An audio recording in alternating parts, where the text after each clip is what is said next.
एक सड़क के एकदम नज़दीक ही एक कैफ़े था। उस कैफ़े के टेबल और कुर्सियाँ सड़क के एकदम नज़दीक थी। वह कैफ़े चाय के लिए बहुत प्रसिद्ध था।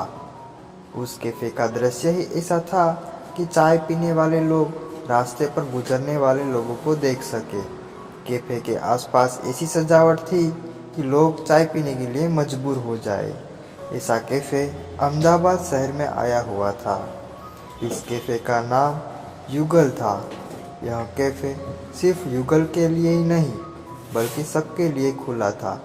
सिर्फ उसका नाम युगल रखा गया था।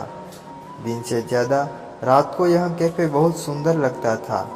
दिन में तो यहाँ पर भीड़ होती थी, लेकिन रात को भी बहुत लोग इस कैफ़े पर आते थे। शाम हो गई थी। एक लड़का उस कैफ़े पर आया जिनका नाम समर था। उसकी उम्र 23 साल थी। उसने काले रंग की पैंट और नीले रंग का शर्ट पहना हुआ था। कंधे पर बैग लटका हुआ था। पैरों में जूते पहने हुए थे। उसने चश्मा पहन रखा था। चश्मा के कांच सफ़ेद थे। दिखाव में थोड़ा सुंदर था और प्रोफेशनल लग रहा था। समर कैफ़े के पास खड़े रहकर खाली टेबल ढूंढने लगा। सड़क के किनारे पर एक टेबल खाली पड़ा था। समर उस टेबल पर गया। उसने अपने कंधे पर से बैग उतारकर कुर्सी के पैर पर टिकाया और उस कुर्सी पर बैठ गया। उसने अपनी कलाई पर बंधी घड़ी पर वक्त देखा। उस वक्त शाम के 6 बजे थे। उसने अपनी जेब में से फ़ोन निकाला और टेबल पर रख दिया। चाय का ऑर्डर देने के लिए वह वेटर को ढूंढने लगा, लेकिन सब वेटर व्यस्त थे। समर ने सोचा कि सब वेटर व्यस्त है तो थोड़ी देर फेसबुक चला लेता हूँ। उसने टेबल पर से अपना फ़ोन उठाया और फेसबुक चलाने लगा। कुछ वक्त के बाद एक लड़की आकर समर के सामने वाली कुर्सी पर बैठ गई। समर की बाईं तरफ सड़क पसार हो रही थी और दाईं तरफ कैफ़े था। कुर्सी की हिलचाल से समर को पता चल गया कि मेरी सामने वाली कुर्सी पर कोई आया है। समर ने अपनी नज़र फ़ोन से हटाकर सामने वाली कुर्सी पर लगाई। सामने वाली कुर्सी पर एक लड़की बैठी थी। वह लड़की समर के सामने मुस्कुराई। समर ने भी उसके सामने मुस्कुराकर वापस अपने फ़ोन में ध्यान लगाया। लड़कियों से बात करने में उसको बहुत शर्म आती थी। उस लड़की की उम्र शायद 22 साल होगी, जिनका नाम श्रुति था। उसने जीन्स और टॉप पहना हुआ था। बाल समेटकर सिर के ऊपर जुड़ा बनाया हुआ था। उसके कपाल पर लगी बिंदी से उसका चेहरा एकदम खूबसूरत लग रहा था। धूप की वजह से उसके चेहरे पर हल्का पसीना था, जो उसके सिर के कुछ बिखरे हुए बालों को चेहरे पर चिपकाए हुए था। वह देखने में एकदम सुंदर लग रही थी। उसने अपना बैग टेबल के ऊपर रखा था। फ़ोन पर फेसबुक खुला था, लेकिन समर का दिमाग कहीं और घूम रहा था। उसके विचार दूसरी तरफ ही दौड़ रहे थे। कुछ वक्त में उस लड़के के दिमाग में कई सारे प्रश्न निकलने लगे। समर ने अपनी तिरछी नज़र से आसपास के टेबल पर देखा। उस वक्त कुछ टेबल खाली पड़े हुए थे। समर सोचने लगा कि यह लड़की मेरे सामने आकर क्यों बैठी है। समर ने अपना सिर फ़ोन की तरफ झुका के रखा था। उसने अपनी तिरछी नज़र से श्रुति को देखा। श्रुति उसके सामने ही देख रही थी। दोनों की नज़रें मिलते ही समर ने तुरंत अपनी नज़र नीचे झुका ली। उसके दिल में थोड़ी घबराहट होने लगी थी, क्योंकि आज पहली बार कोई लड़की उसके सामने बैठी थी। समर सोचने लगा, ये लड़की तो मेरे सामने ही देख रही है। समर से बात करने के लिए श्रुति ने अपना गला खंखारा, लेकिन समर ने अपना सिर ऊपर नहीं उठाया। श्रुति ने पहले से थोड़ा ज़्यादा आवाज़ में अपना गला खंखारा। समर को पता चल गया कि यह लड़की मुझे ही इशारा कर रही है। समर ने अपनी नज़र उठाकर श्रुति के सामने टिकाई। श्रुति वापस उसके सामने मुस्कुराई और अपने बैग में से कुछ निकालने लगी। समर उसको देखता रहा।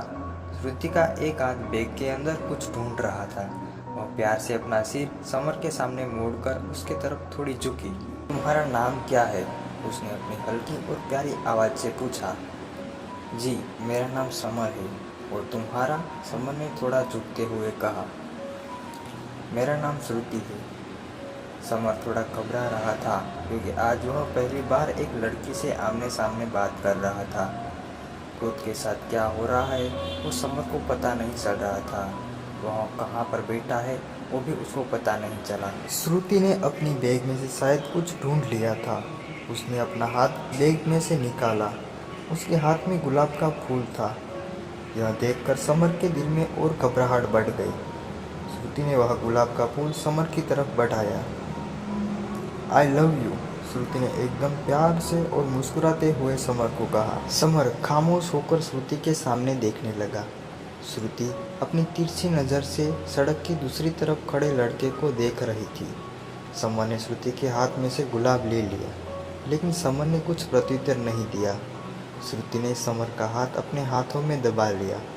अचानक से श्रुति ने हाथ पकड़ने की वजह से समर के हाथ कांपने लगे। समर को पता चल गया कि श्रुति किसी को देख रही है।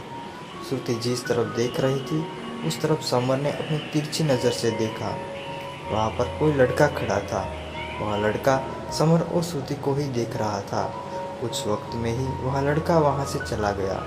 उस लड़के के चेहरे पर उदासी थी, लेकिन समर को कुछ समझ में नहीं आ रहा था। वह लड़का चले जाने के बाद श्रुति ने समर का हाथ छोड़ दिया। श्रुति वापस समर के सामने मुस्कुराई। श्रुति ने अपनी घड़ी में समय देखा। आई एम सॉरी, छोटे बच्चे जैसे कान पकड़ते हुए श्रुति ने समर को कहा। किस लिए? आश्चर्य से समर ने पूछा। मैंने तुम्हारे साथ नाटक किया था, अपने चेहरे को सिकुड़ते हुए श्रुति ने कहा। समर खामोश रहा, वहाँ श्रुति को देखता रहा। श्रुति ने अपनी बात आगे चलाई। मैंने तुम्हारे साथ जानबूझकर नहीं किया था, मेरी कुछ मजबूरी थी। श्रुति ने अपनी बात वहीं पर अटका दी, क्योंकि श्रुति उसके मुंह से उसका कारण पूछना चाहती थी, लेकिन समर ने कुछ नहीं पूछा। वह खामोश ही था। समर अपनी नज़र कहीं और भटकाने लगा। श्रुति सोचने लगी कि समर शायद मुझ पर गुस्से है।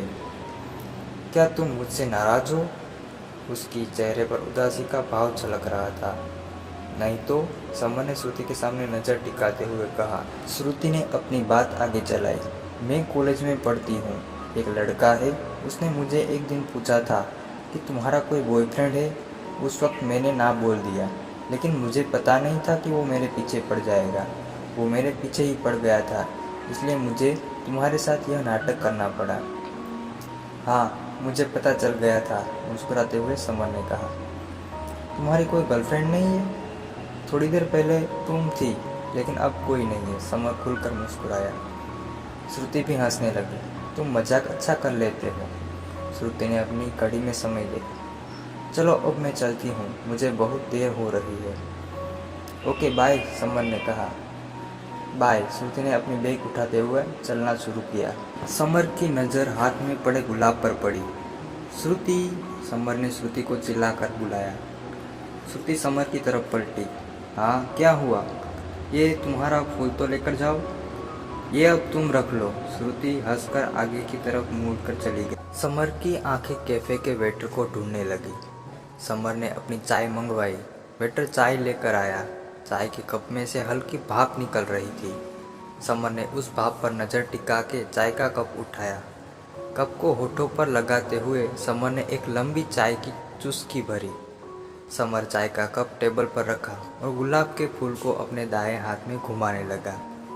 समर ने कुछ वक्त के बाद फूल को टेबल पर छोड़ दिया और अपनी चाय को ख़त्म करने लगा। चाय खत्म करके समर अपना बैग उठाकर अपने घर की तरफ चल पड़ा। समर अपने घर पहुंच गया था। वह अपने घर में कुर्सी पर बैठ गया। श्रुति की वजह से वह बड़े विचारों में खो गया था। वो अपने बचपन की यादों में चला गया। उस वक्त उसके चेहरे पर मुस्कान छा गई। इस कहानी का दूसरा पार्ट जल्द ही आपके सामने होगा।